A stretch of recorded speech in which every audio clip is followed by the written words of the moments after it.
Bonjour, pour commencer cette chronique, j'aimerais vous parler de l'histoire de Charlotte. Charlotte, c'est une jeune femme qui vient juste d'enterrer son père. Elle a reçu un petit héritage et donc elle part à la recherche d'une terre. Elle en trouve une, un vieux masé tout défoncé, sans toiture, avec ni eau ni électricité. Elle s'installe là. Il y a des voisins, pas très loin. Et puis, elle fait la connaissance des uns des autres, et puis avec son copain, ils se mettent au boulot. Le masé n'avait pas été entretenu, ni même habité depuis plus de 40 ans. Et ils travaillent tous les jours, et ils travaillent dur. Ils y mettent de l'huile de coude, et ça frotte, et ça trime. Mais un jour, entre Charlotte et son copain, ça ne marche plus du tout. Puis il se tient là, bouge pas. Toujours dans le passage, à un moment donné, elle lui dit « Mais qu'est-ce que tu veux ?» Et lui de dire « Bah ma part. » Combien? Et elle a fait le chèque de la somme qu'il demandait. Elle n'a rien négocié. Elle l'a déchiré et elle lui a donné. Elle l'a regardé s'en aller. C'était pour elle la valeur de sa liberté. Maintenant, elle était seule dans son masé. On était arrivé largement à la mi-automne. Elle n'avait pas encore fait de flambée.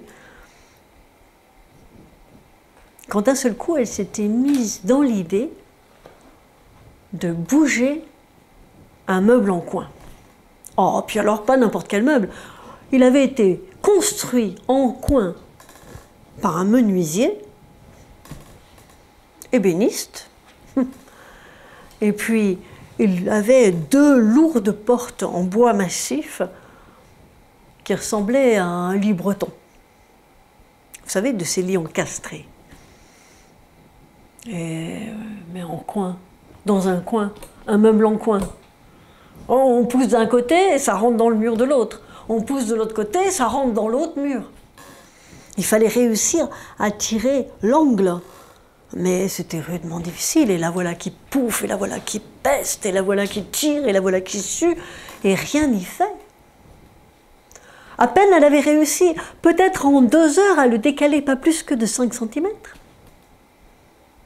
Alors elle est allée dehors, prendre sa pause, et sur le pas de sa porte, alors qu'elle regardait là, la lande devant elle, les bois tout au fond, le soleil qui déclinait vers sa course à l'ouest, elle s'est dit... Si jamais il existe, peut-être, si jamais c'est vrai que ça existe, cette conscience, qu'elle me fasse venir quelqu'un. Elle a ri d'elle-même. Me voilà que je parle toute seule. Elle est rentrée, elle s'est mis un peu d'eau sur la figure, elle a dit « Allez ma fille, remonte tes coudes ». Et elle tire, et pouf, et paf, et moi. Après un temps, elle a entendu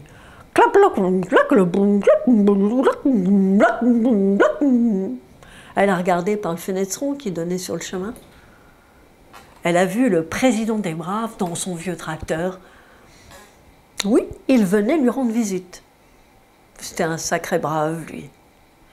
Alors, elle s'est arrêtée, elle est venue à son encontre, elle lui a raconté l'histoire du meuble. Et lui, il lui dit « T'en fais pas, j'ai ce qu'il faut. T'as un tapis ?» Elle a trouvé le tapis. L'homme a soulevé un coin et elle a glissé le tapis. Ils ont posé le meuble dessus. Et vas-y que je te tire d'un côté, et vas-y qu'elle pousse de l'autre. Et l'un dans l'autre, ils ont transporté jusque là où elle le voulait, son meuble. Il a ressoulevé le meuble, elle a enlevé le tapis, et puis ils se sont fait cuire une bonne côtelette, et puis ils ont trinqué.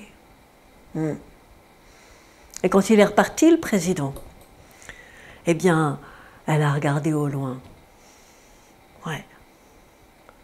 Il y avait la nuit, elle voyait les étoiles, elle voyait l'ombre des bois au fond, et puis la lande. Et là, son cœur s'est rempli de gratitude, en disant « Maintenant, je sais, et plus jamais je ne te mettrai à l'épreuve. Je sais que tu es là, et je sais que je peux t'appeler, et que tu peux m'aider. » Alors, si comme Charlotte, il vous est arrivé un petit récit de rien qui un jour a rempli votre cœur de gratitude en sachant qu'il existe ici une forme de conscience qui fait que chaque être vivant interagit les uns avec les autres, n'hésitez pas, écrivez sur mon blog et si votre histoire touche mon cœur, je la dirai à tous. À bientôt.